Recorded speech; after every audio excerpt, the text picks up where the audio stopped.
بسم اللہ الرحمن الرحیم۔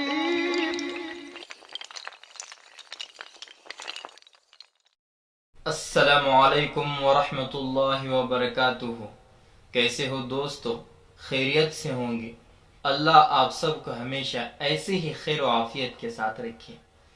میرے عزیزو، آج جو کلاس ہونے والی ہے وہ اخفا کے متعلق ہونے والی ہے۔ اخفا کس کو کہتے ہیں اور اخفا کی جو مقدار ہے وہ کتنی ہے، اخفا کے معنی کیا آتے ہیں اور حروف اخفا کتنے ہیں، یہ تمام چیزیں ڈسکس کرنے سے پہلے اگر آپ یوٹیوب چینل پہ نئے ہیں تو یوٹیوب چینل کو سبسکرائب کریں اور بیل آئیکن بٹن کو ضرور دبانا تاکہ جتنے بھی اسباق قرآن کے متعلق آئے وہ سب میں پہلے آپ کے یوٹیوب چینل تک پہنچ سکے۔ محترم میرے مکرم میرے عزیز دوستو، اب یہاں پر ہم کو سمجھنا ہے کہ اخفا جو ہے وہ کس کو کہتے ہیں۔ اخفا جو ہے وہ چھپانے کو اخفا کہتے ہیں۔ ناک میں تھوڑی دیر آواز کو چھپانے کو اخفا کہتے ہیں۔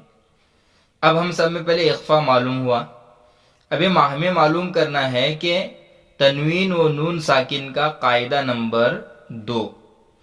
تنوین و نون ساکن کا قاعدہ نمبر 2، ایک نمبر ہم پہلے پڑھ چکے ہیں، اظہار والا قاعدہ۔ اگر آپ یہ نہیں دیکھے ہیں تو جا کر سب میں پہلے اس کو دیکھیے، پھر اس کے بعد ایک کلاس کو دیکھیے تاکہ آپ کو سمجھنے میں آسانی ہو سکے۔ اب تنوین اور نون ساکن کا قاعدہ نمبر 2 جو ہے وہ حروف اخفا کے متعلق ہے۔ حروف اخفا 15 ہیں، یہاں بھی دیکھیے حروف اخفا کتنے ہیں؟ 15 ہیں۔ اگر ان 15 کو ہمارے ذہن میں ہم فٹ کریں گے تو سمجھ لیجئے کہ جب بھی قرآن شریف کے اندر اخفا آئے گا سب میں پہلے آپ کو پتا چلے گا کہ یہاں پر اخفا ہی ہو رہا ہے اور یہاں پر اظہار ہی ہو رہا ہے۔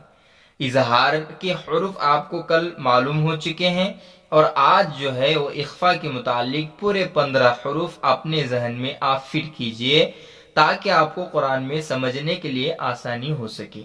ابھی ہم یہ 15 حروف کو ابھی دیکھیے، اگر آپ کے پاس پین ہے تو پین لیجئے اور اگر آپ کے پاس کاپی ہے تو کاپی لیجئے تاکہ جتنے بھی حرف یہاں پہ دکھائے جائیں گے آپ کے اپنے نوٹ بک میں لکھیے تاکہ آپ کو یاد کرنے میں بہت ہی آسانی ہو اور قرآن کو سیکھنے میں بہت ہی جلدی آپ کو مدد مل سکے۔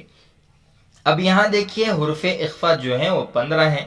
یہاں پہ لکھا گیا ہے کہ تا اور دوسرا حرف ثا، جیم، دال، ذال، زا، سین، شین، صاد، ضاد، طا، ضا، فا، قاف، کاف۔ دیکھو تنوین یا نون ساکن کے بعد حرف اخفا آوے تو نون کی آواز کو ناک میں چھپا کر پڑھنا چاہیے۔ اخفا کی مقدار 1 الف کے برابر ہے۔ اب ہم دیکھیے ایک بات کو ذہن میں اپنے رکھنا ہے کہ تنوین و نون ساکن کا قاعدہ کتنا ضروری ہے قرآن شریف کے اندر سمجھنے کے لیے۔ دیکھیے کہ تنوین و نون ساکن کے قاعدے 4 ہیں اور ہم پہلا پڑھ چکے، اب یہ دوسرا ہمارا قاعدہ ہے وہ ہم پڑھ رہے ہیں اخفا کے متعلق۔ اخفا کے 15 حروف میں سے کوئی بھی حرف یعنی 15 حروفوں میں سے آئے تو یہ ہمیں اخفا کہلائے گا، یعنی ہمیں اخفا کر کے پڑھنا ہے۔ اخفا یعنی ناک میں تھوڑی دیر آواز کو چھپانا، ہمارا جو ایک چھپانے کی جو مقدار ہو 1 الف کے برابر ہے۔ اب ہم یہاں پہچان سکتے ہیں کہ انت منذر، یہ جو حرف لکھا گیا ہے انت، یہاں دیکھیے تنوین یا نون ساکن یہاں پہ لکھا گیا نا، تو پھر یہاں نون ساکن ہے۔ نون ساکن کے بعد یہ 15 حرفوں میں سے یہاں تا آ رہا ہے تو ہم یہاں پہ پڑھیں گے اخفا کر کے، جیسے انت منذر، انت منذر۔ اب منذر منہ کے اندر بھی ہم ناک میں چھپا رہے ہیں، منذر 1 الف کے برابر، منذر، انت منذر۔ جب منہ پڑھ رہے ہیں ہم ناک میں آواز جا رہی ہے کیوں جا رہی ہے نون ساکن کے بعد؟ یہاں پہ حرف اخفا کے 15 حرفوں میں سے ذال آ رہا ہے، تو اس لیے ہم یہاں پر اخفا کر کے پڑھیں گے انت منذر کراما کاتبین کراما کاتبین کنت ترابا یتیما فآوا۔ اب یہاں ما فآوا، ما کیوں پڑھ رہے ہیں ہم کہ یہاں پر تنوین ہے 2 زبر کی، پھر اس کے بعد حرف اخفا کے 15 حرفوں میں سے فا آ رہا ہے، تو ہم یہاں پر اخفا کر کے پڑھیں گے، اخفا یعنی چھپا کر ناک میں پڑھیں گے، یتیم فآوا، بہت آسان ہے۔ اب دیکھیے ما دخلہ، ما کیوں پڑھ رہے ہیں ہم ناک میں؟ یہاں پہ ناک میں پڑھنے کی سب میں بڑی وجہ یہ ہے کہ یہاں پہ اخفا ہو رہا ہے، اور اخفا کے معنی آتے ہیں ناک میں چھپانے کے۔ میں بار بار آپ کو اس لیے بتا رہا ہوں کہ قاعدہ آپ کے ذہن میں ایسا فٹ بیٹھ سکے کہ قرآن جب بھی کھولیں تو آپ کو پتہ چل سکے کہ یہاں پہ اخفا ہی ہو رہا ہے۔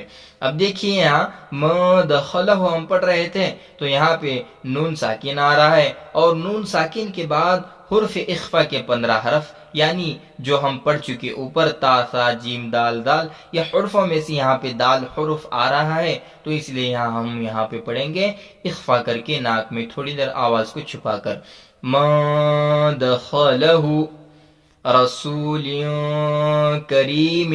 دیکھیے رسول پڑھ رہے ہیں ہم ناک میں چھپا رہے ہیں، کیوں؟ تنوین 2 زیر کی تنوین ہے، 2 زبر ہو چاہے 2 پیش ہو چاہے 2 زبر ہو، یہ تنوین کہلائیں گے۔ اور نون پر جو جزم اس طرح آتا ہے وہ نشان آپ کو بتایا گیا ہے کہ گزشتہ کلاس کے اندر کہ ہم نون کو ساکن کس کو کہتے ہیں۔ اب نون ساکن جب آئے گا تو یہاں اس کے بعد والے حرف اگر حرف اخفا سے آ رہے ہیں تو سمجھ لیجئے کہ ہمیں ناک میں چھپا کر پڑھنا ہے۔ اب یہی مثالیں ہیں قرآن کے اندر، دیکھیے سمجھنے کے لیے انت منذر سے لے کر یہاں تک جو بھی مثالیں دے گئی ہے، یہ ہم اس لیے زیادہ سے زیادہ پڑھیں تاکہ آپ کو سمجھ میں آ سکے۔ نارا ذات کتاب فیہ یوم ینفخ من طغى فتح قریب ما ثقلت، دیکھیں ما ثقلت، یہاں پر ہم نون ساکن کے بعد حرف اخفا کے 15 حرفوں میں سے سارا ہے، اس لیے ہم پڑھیں گے ما ثقلت انزلنا شیء قدیر، شیء قدیر انزلنا۔ اب دیکھیں انزلنا میں ہم کیا قاعدہ پڑھیں کہ یہاں پر لکھا گیا تھا نون ساکن، نون ساکن کے بعد زا جو ہے وہ حرف اخفا کے 15 حرفوں میں سے ہے، تو انزلنا گنہ کے ساتھ 1 الف کے برابر پڑھیں گے، انزلنا انزلنا۔ اب دیکھیے تنوین یا نون ساکن کے قاعدے جو ہیں وہ 4 تھے، میں بتایا تھا، اظہار بھی ہم نے پڑھ لیا، اخفا بھی پڑھ لیا ہے، اور جو آگے کے تیسرا جو ہے اقلاب ہے اور ادغام، 4 نمبر ادغام ہے۔ باقی 2 قاعدے جو ہیں وہ آگے کی تختیوں کے اندر لکھا گیا ہے 23 اور 24 کے اندر، انشاءاللہ العزیز ہم آگے بھی کلاس پڑھتے رہیں گے۔ اگر آپ کو اس سبق کے اندر کوئی بھی نسخ باقی رہتا ہے یا پھر آپ کو سمجھ میں نہیں آتا ہے تو آپ فوراً جا کر کمنٹ کے اندر لکھ سکتے ہیں کہ ہم کو یہ چیز سمجھ میں نہیں آ رہی ہے، تو انشاءاللہ العزیز آپ کو جلد سے جلد اس کا جواب مل سکے گا۔ اگر آپ کو قرآن سیکھنا آپ کو شوق ہے اور اپنے ساتھیوں کو بھی آپ قرآن سکھانا چاہتے ہیں، اپنے گھر والوں کو بھی آپ قرآن سکھانا چاہتے ہیں، قرآن سے دولت سے آپ ان کے مالا مال کرنا چاہتے ہیں، تو آپ یہ سمجھ لیجئے کہ ان کو بھی یہ بتا دیجئے کہ کلاس چل رہی ہے، اور ان کو بھی شیئر کیجئے، اور آپ بھی سبسکرائب کریں اور بیل آئکن بٹن کو ضرور دبانا تاکہ جتنی بھی قرآن کے متعلق کلاسیں آئیں وہ آپ کے سب میں پہلے آپ کے چینل تک پہنچ سکے۔ اللہ تعالیٰ مجھے اور آپ کو اپنے حفظ و امان میں رکھے۔ السلام علیکم ورحمۃ اللہ وبرکاتہ۔